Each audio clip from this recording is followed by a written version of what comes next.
Kweku was a young boy in the small village of Nsum. He was known for being playful, always running around with his friends, and sometimes, he liked to keep little things he found on the ground. One hot afternoon, as he walked home from the river, he saw something shiny under a mango tree. When he bent down, he saw it was a small golden calabash. It looked different from anything he had ever seen before. He picked it up and turned it in his hands. It was beautiful and heavy.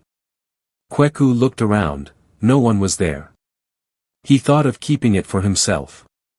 His mind began to race. I could sell this in the city and become rich, he whispered to himself. But deep inside, something told him it was not his. He stood there for a while, not sure what to do. Suddenly, an old woman came out of the nearby bushes. She was bent over and walked with a stick. Her eyes were sharp, and she looked straight at Kweku. "My boy, what is in your hands?" she asked. Kweku's heart beat fast. He didn't know why, but he felt she could see right through him. He showed her the calabash. The woman smiled strangely. "That calabash belongs to our chief. It went missing during the last festival. Many people have been looking for it. Return it, and you will sleep with a clean heart." Kweku was torn. His friends would laugh at him if he returned it without getting a reward. But something in the woman's voice made him think twice. He put the calabash in his bag and slowly began to walk toward the chief's palace. When Kweku reached the palace, the guards stopped him at the gate. He told them he had something for the chief. They looked at him suspiciously because he was just a poor boy from the lower end of the village. Still, they took him inside. The chief sat on a carved wooden chair, wearing his colorful Kent cloth and gold ornaments. Kweku slowly brought out the golden calabash and placed it before him. The chief's eyes widened. "Where did you find this?" he asked in a deep voice. Kweku explained everything, including the old woman's words. The chief leaned forward, studying his face. "You speak well, boy. But how do I know you are telling the truth?" The chief decided to test Kweku. He gave him 3 small bags. "One bag has gold, one has food, and one is empty. Take any one of them, and you may go home. No one will know which you chose." Kweku looked at the bags. The gold bag sparkled. The food bag smelled delicious.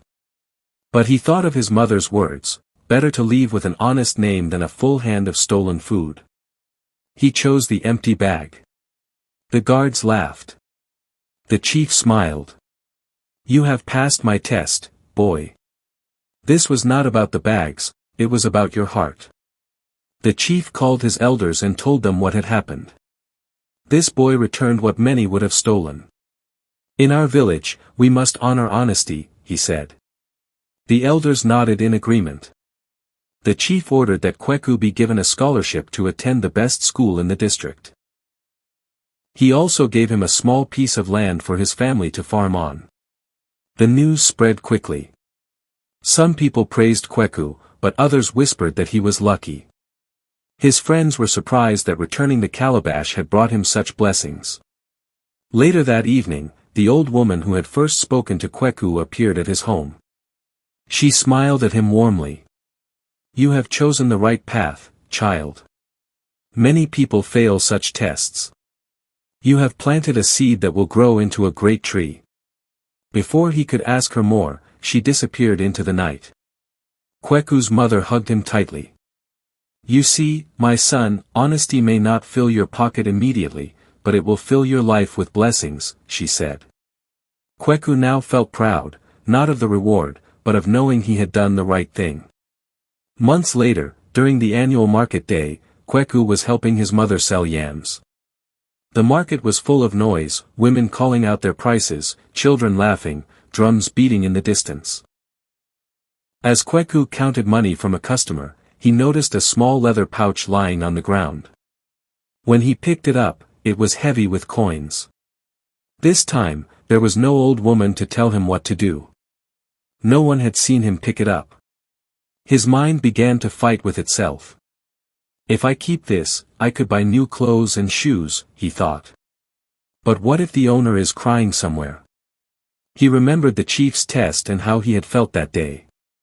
After a deep breath, Kweku stood up and shouted, "Has anyone lost a leather pouch?" Some people looked at him strangely, but one worried-looking trader rushed over. "Yes. Yes, I dropped it." The man checked the pouch and almost cried. "This is my whole earnings for the month. If I lost it, my children would go hungry." He handed Kweku some coins as thanks, but Kweku refused. "I can't take payment for doing what is right," he said. One afternoon, the chief sent for Kweku again. When Kweku arrived at the palace, he found the village council gathered. The chief explained that a dishonest merchant had been caught cheating customers, and they needed someone trustworthy to hold the village's trade money until the matter was settled. "We have chosen you, Kweku," the chief said. The young boy's eyes widened. "Me? But I am just a child." The elders laughed kindly. "You are not just a child, you are a child with a clean name." For 2 weeks, Kweku guarded the money carefully. Many people tried to bribe him into giving them a little.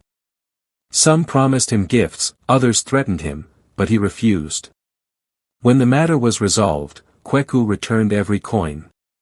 The chief stood before the whole village and said, "Let this be a lesson, honesty is stronger than gold." From that day, whenever people spoke of Kweku, they added, "The boy who can be trusted with anything." Years later, Kweku had grown into a respected young man. One day, the chief invited him privately. He brought out the golden calabash again and handed it to him. "This calabash is not just gold, it is a sacred symbol of truth in our village. It only brings blessings to those with clean hands. That day you found it, you were being watched, not just by the old woman, but by the spirits of our ancestors." Kweku was shocked. The chief continued, "The old woman you met was the guardian of the calabash. She appears only to those whose hearts can pass the test." Kweku held the calabash and felt its weight. He now understood why his life had been filled with unexpected blessings. It was not luck, it was the reward of honesty. The chief smiled.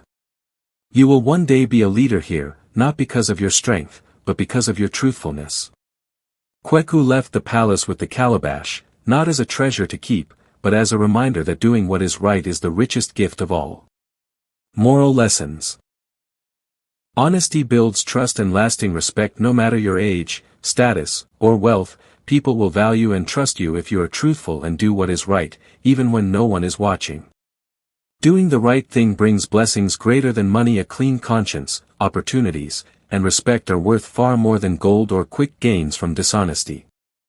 Temptations will come repeatedly, but your choices define you. Being honest once is good, but true integrity means staying honest every time, even when it's hard or when you could get away with lying.